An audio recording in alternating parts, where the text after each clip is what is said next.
आदरणीय अभिभावकों और प्रिय विद्यार्थियों, सुप्रभात। आज का सुविचार। अच्छा वही होता है जो किसी का बुरा नहीं सोचता। अच्छा व्यक्ति वही होता है जो किसी का बुरा नहीं सोचता। तो प्रिय विद्यार्थियों, आप अपना काम अच्छे से कर रहे होंगे और ऐसे ही करते रहिए। मुझे उम्मीद है कि आप पूरी लगन से अपना कार्य कर रहे होंगे।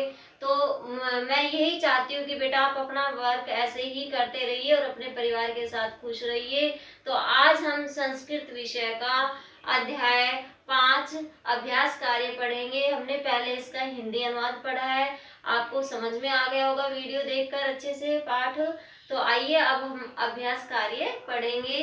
तो देखिए पहला जो प्रश्न है हमारा, पंचम पाठ है आपका, कंठकनेव कंठम। कंठकनेव कंठम मतलब कहने का अर्थ है कि कांटा ही कांटे को काटता है, जैसे जहर जहर को ही मारता है, वो ही इसमें एक कहावत है। तो आइए पहला जो प्रश्न है हमारा, एक पदेन उत्तरार्थ लिखत कि एक पद में उत्तर लिखिए। तो व्यादस्य नाम की मासीत कि शिकारी का नाम क्या था। व्यादस्य मतलब शिकारी का नाम क्या था, चंचल है। क्या आ जाएगा, चंचल है। चंचल है व्याघ्रम कुत्र दृष्टवान। और जो चंचल जो शिकारी था वो बाघ को कहाँ देखता है। कहाँ देखता है, वो जो एक जाल फैला के आता है तो उसमें अपने जाल में देखता है। तो उत्तर में आ जाएगा कुत्र की जगह जाले, जाल में देखता है। कस्मै किमपि अकार्यम न भवति कि कस्मै किमपि अकार्यम न भवति, किसके मतलब कस्मै किसके कारण कुछ भी अकार्य नहीं होता। किसके कारण कुछ भी अकारण नहीं होता, अकार्य नहीं होता मतलब कोई भी बुरा कार्य नहीं होता। जब कोई भूखा प्यासा हो तो उसके लिए बोला गया है कि एक तरह से क्षुधार्ताय कि भूख के कारण कुछ भी अकार्य नहीं होता। किसके कारण, भूख के कारण क्षुधार्ताय। बद्री गुल्मा नामा पृष्ठे का नीलिना आसीत। तो ये कह रहा है कि पेड़ की झाड़ी, बेड़ सॉरी जो हमारे बेर की जो झाड़ियां होती है, बेर की झाड़ी के पीछे, पृष्ठे मतलब पीछे, का मतलब कौन छुपी थी, आसीत मतलब थी, भूतकाल है तो कौन छुपी हुई थी, लोमड़ी। लोमड़ी मतलब संस्कृत में लोमशिका। सर्वे किम समयते, सभी में क्या समाया हुआ है, या सभी किसके लिए कार्य करते हैं, अपने स्वार्थ के लिए ही करते हैं। तो किम की जगह आ जाएगा स्वार्थम।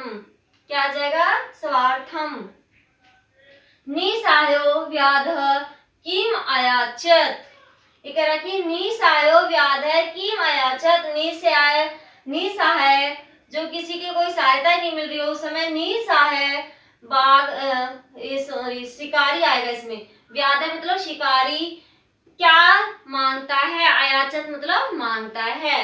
तो यहाँ पे प्राण भिक्षाम, प्राणों की भिक्षा। यहाँ पे बेटा व्याध शिकारी नहीं आएगा, व्याघ्र आएगा। यहाँ पे ये व्याघ्र लिखना है, यहाँ पे व्याघ्र। बाघ मांग रहा था, जब वो निशाय हो जाता है तो प्राणों की भिक्षा मांग रहा था, तो व्याघ्र आएगा व्याधे की जगह यहाँ पे।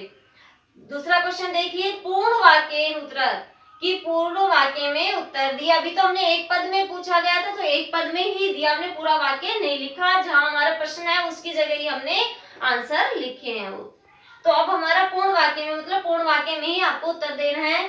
चंचलेन वने किम कृतम कि चंचल ने वन में क्या किया। तो चंचल ने वन में जालां विस्तीर्यम मतलब जाल को फैलाया। तो चंचलेन वने जालां विस्तीर्यम, विस्तीर्यम मतलब फैलाया। व्याघ्रस्य पिपासा कथम शांता अभवत कि व्याघ्र से पिपासा जो बाघ की प्यास कथम शांता अभवत कैसे शांत हुई, कि बाघ की जो प्यास थी वो कैसे शांत हुई। तो देखिए व्याघ्र से पिपासा व्याधेन आनीतेन नधा जलम पीत्वा शांता अभवत। तो देखिए क्वेश्चन फिर से, व्याघ्र से मतलब बाघ की प्यास, व्याधेन शिकारी के द्वारा, आनीतेन मतलब लाए हुए, नदाम मतलब नदी के जल पीकर, नदी का जल पीकर शांत हुई। तो इसकी हिंदी एक तरह से क्या हो गई कि बाघ की प्यास शिकारी के द्वारा लाए गए नदी के जल से बुझी या शांत हुई। नेक्स्ट देखिए, जलम पीत्वा व्याघ्र किम अवदत्, कि जल पीकर बाघ ने क्या कहा या बोला। अवदत् वैसे बोला आता है, लेकिन यहाँ हम कहा भी लगा सकते हैं कि क्या कहा। तो जलम पीत्वा व्याघ्र अवदत्, जल पीकर बाघ बोला, शांता में पिपासा सांप्रतम बुभुक्षितः अस्मि, कि मेरी प्यास तो शांत हो गई है, लेकिन अब इस समय, सांप्रतम मतलब इस समय मैं भूखा हूँ।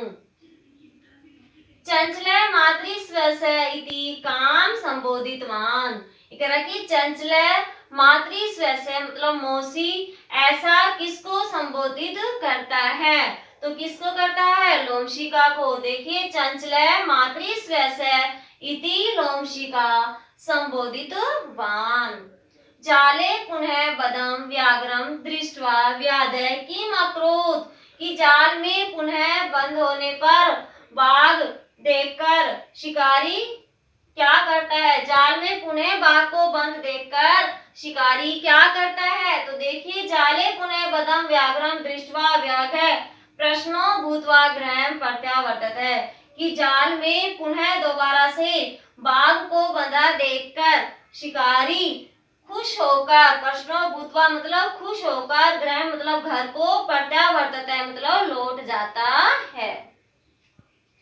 प्रश्न नंबर 3 देखिए, प्रश्न निर्माणम कुरुतु। अब हमारे ये प्रश्न निर्माण करना है। देखिए, व्याधः व्याघ्रम जालात बहि निर्सार्यत, कि व्याधः शिकारी और व्याघ्रम मतलब बाघ को जाल से बाहर निकालता है। तो हमारा जालात के नीचे अंडरलाइन है, तो हमें प्रश्न बनाना है। प्रश्न में हमारा कै शब्द रूप चलता है, प्रश्न निर्माण के लिए कै शब्द रूप चलता है और तीनों लिंगों में ही होता है। तो ये देखिए, जालात तो जाल से, तो पंचमी विभक्ति लगी हुई है, तो कस्मात आ जाएगा। क्या आ जाएगा, कस्मात।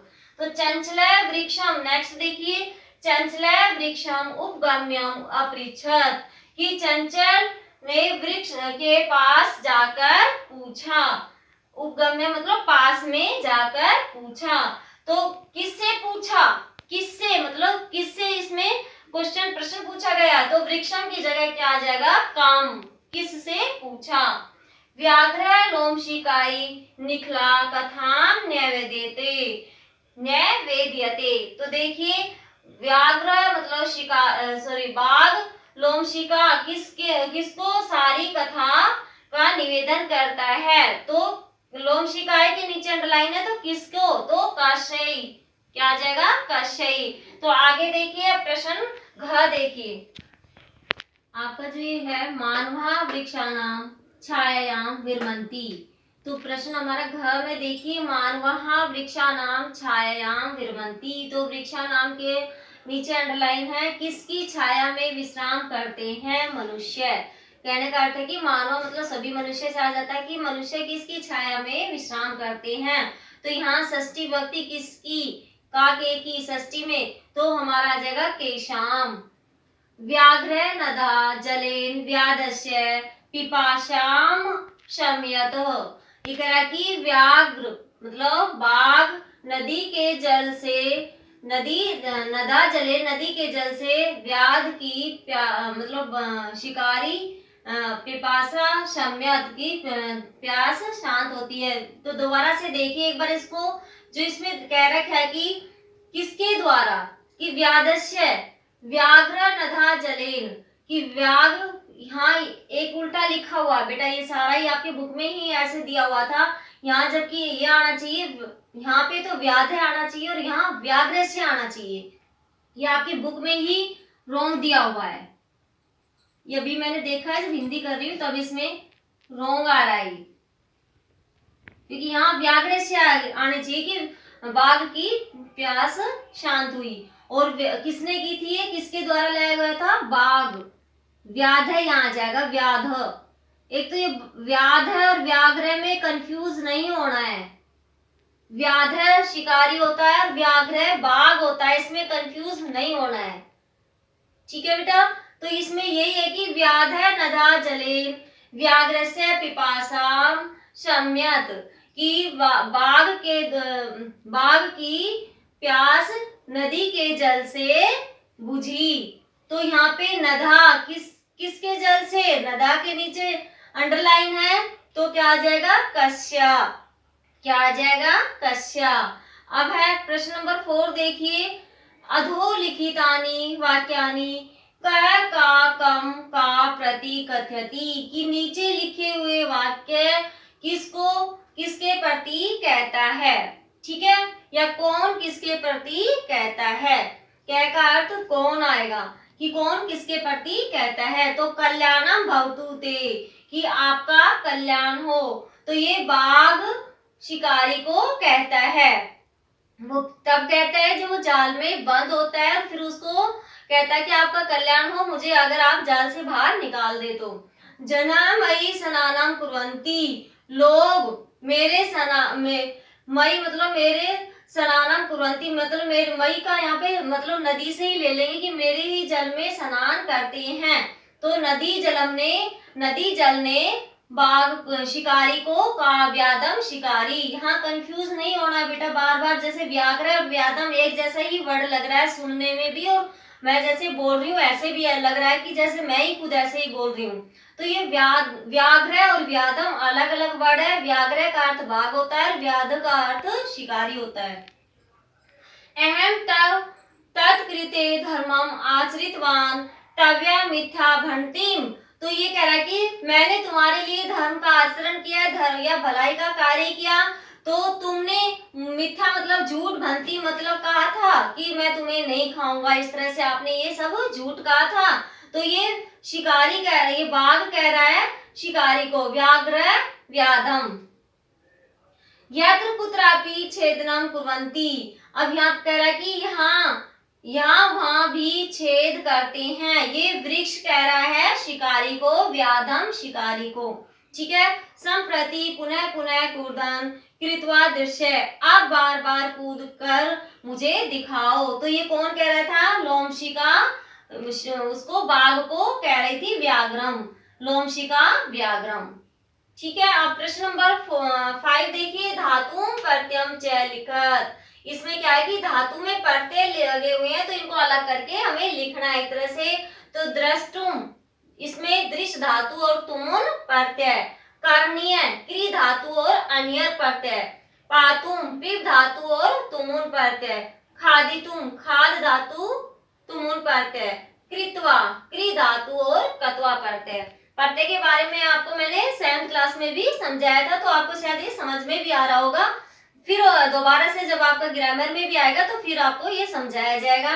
तो ये हमारे पाठ से संबंधित प्रमुख प्रश्न उत्तर थे। तो आपको ये अच्छे से सुंदर लेख में लिखना है बेटा, अच्छा सा कार्य करना है, कोई भी इसमें कंफ्यूजन नहीं रहना है किसी की तरह। अगर आपको लगे कोई भी डाउट हो, आपको कोई भी संदेह हो, तो आप मुझसे पूछ सकते हो। तो मैं यही कह रही हूँ कि इसमें थोड़ा सा अंतर जरूर समझ लेना कि व्याघ्र और व्याधम, क्योंकि जब मैं भी बोल रही थी तो मुझे भी ऐसे लग रहा कि मैं एक ही वर्ड को रिपीट कर रही हूँ, तो ऐसा आपको नहीं लगना चाहिए। धन्यवाद।